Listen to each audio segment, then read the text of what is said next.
बहुत देर तक वह नागिन की लाश के पास बैठकर फूट फूट कर रोता रहा। तभी उसकी इंसानी पत्नी और राजा ने उसकी इस हालत की वजह पूछी, लेकिन दक्ष ने उन्हें कुछ न बताया। अब दक्ष अपने दिल में यही गम लिए उस साधु बाबा के पास जा पहुंचा, जिनसे उसने पहले भी कई बार मिला था। साधु बाबा के सामने पहुंचते ही दक्ष ने अपनी असली भेष धारण कर फूट फूट कर रोते हुए बोला, हे महाराज, मेरी नागिन पत्नी को राजा के लोगों ने जान से मार दिया। जैसा कि आप जानते हैं, अगर नाग और नागिन में से एक को मार दिया जाए तो दूसरा उसका बदला जरूर लेता है। अगर मैं इन इंसानों से अपनी नागिन की मौत का बदला लूंगा तो मेरी सच्चाई सबके सामने आ जाएगी। फिर सबको पता चल जाएगा कि मैं एक इंसान नहीं बल्कि एक सांप हूँ। तब साधु बाबा ने गहरी नजरों से नाग को देखा और बोले, बेटा, मैं जानता हूँ कि तुम इंसान नहीं हो और यह भी जानता हूँ कि उस राजा की कोई संतान नहीं थी। तुम्हें इस हकीकत को ज्यादा देर तक छुपाकर नहीं रखना चाहिए। एक दिन तुम्हें अपनी इंसानी पत्नी को सच बताना ही होगा। जो इस दुनिया से चला जाता है वह किसी का सगा नहीं रहता, चाहे वह अपनी संतान ही क्यों ना हो। अब जो गुजर गया उसके गम में मत डूबो।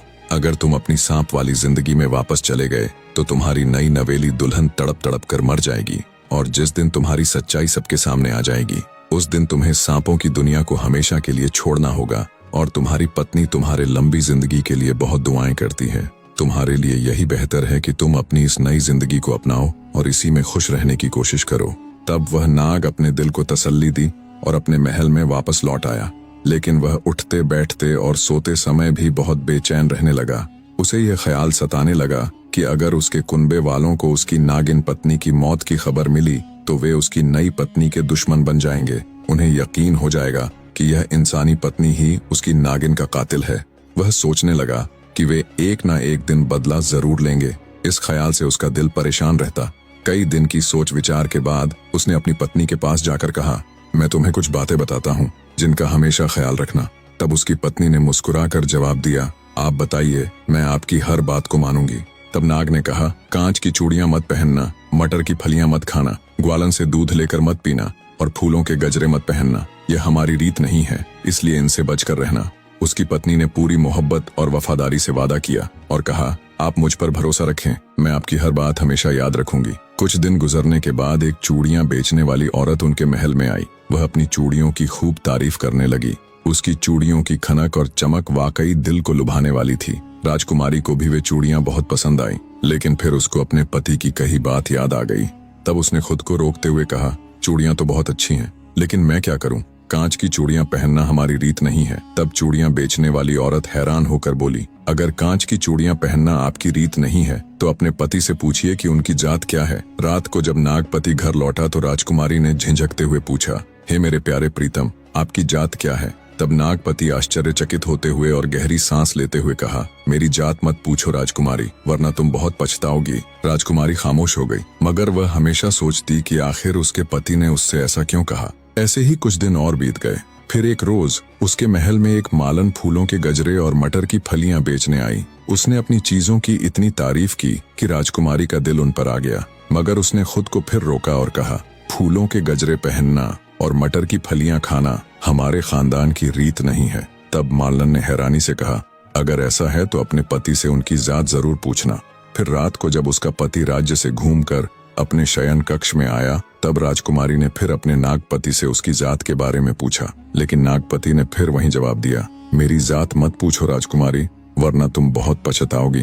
फिर एक हफ्ते के बाद एक ग्वालन आई और अपने दूध की खूब तारीफ करने लगी, मगर राजकुमारी ने उसे भी यही कहकर लौटा दिया कि दूध पीना उनकी रीत नहीं है। ग्वालन ने भी जाते जाते वही सवाल किया, रानी साहिबा, अपने पति की जात जरूर पूछिए। तब यह सुनने के बाद राजकुमारी गुस्से में अपने कमरे में आ गई और बैठकर सोचने लगी कि आखिर चूड़ी बेचने वाली ने भी यही कहा और मालन ने भी, और आज यह ग्वालन ने भी मुझसे पूछने को कहा और मैंने अपने पति से पूछा भी, लेकिन उसने मुझे पछताने का हवाला दे दिया। आखिर उन्होंने ऐसा क्यों कहा और इन लोगों ने मुझे यह पूछने को क्यों कहा? अब राजकुमारी का मन में हजारों सवालों ने जन्म ले लिया। तब उसने सोचा, इसका क्या राज है। उसने प्रण किया, आज तो वह अपनी पति की जात पूछ कर ही रहेगी, चाहे कुछ भी हो। अब राजकुमारी पूरे दिन हैरान परेशान अपने कमरे में बिना खाए पिए बैठी रही। जब रात का वक्त हुआ तो राजकुमार घुड़सवारी करके अपने महल में आया। इधर राजकुमारी इंतजार में अपने बिस्तर पर बैठी ही थी। राजकुमार के आते ही राजकुमारी ने फिर से कहा, आज तो आपको मुझे अपनी जात बताना ही पड़ेगा, मैं अब और इंतजार नहीं कर सकती। तब नागपति ने परेशान होकर कहा, अगर तुम्हारी यही जिद है तो सुबह मेरे साथ पुराने महल चलना जो नगर से बहुत दूर है। वहां मैं तुम्हें अपनी जात अवश्य बता दूंगा। राजकुमारी ने किसी तरह रात गुजारी। सुबह होते ही दोनों पुराने और वीरान महल की ओर चल पड़े। चलते चलते वह उस पुराने महल तक पहुंचे। वहां पर हर तरफ सन्नाटा था। तब नागपति ने अपनी पत्नी से आखिरी बार कहा, मैं तुमसे एक बार फिर कहता हूँ रानी, मेरी जात मत पूछो वरना बहुत पछताओगी।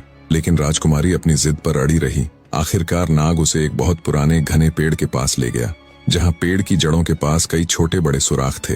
नागपति ने उन सुराखों के पास खड़ा होकर आखिरी बार कहा, रानी मेरी जात मत पूछो, मैं फिर कहता हूँ तुम बहुत पछताओगी। मगर राजकुमारी ने कहा, अब तो मैं पूछ कर ही रहूंगी, आखिर तुम्हारी जात क्या है। नागपति मजबूर हो गया। अचानक वह इंसान से सांप बन गया और रेंगने लगा। उसकी पत्नी का दिल तेजी से धड़कने लगा और वह घबरा गई, मगर फिर भी उसने हिम्मत नहीं हारी। उसके दिल में यह ख्याल आया कि कुछ भी हो, यह मेरा पति है और मुझे इसका साथ नहीं छोड़ना चाहिए। उसने अपने रेंगते हुए नागपति को पकड़ने की कोशिश की, मगर नाग ने जल्दी से एक सुराख में अपना मुंह डाला और वहीं अंदर गायब हो गया। जब उसको कहीं भी नाग दिखाई ना दिया तो उसके पत्नी के पांव जमीन पर टिक नहीं रहे थे। अब वह इधर उधर भटक रही थी और दिल ही दिल में अपनी जिद की वजह से पछता रही थी और अब उसके आंखों से आंसू रुकने का नाम नहीं ले रहे थे।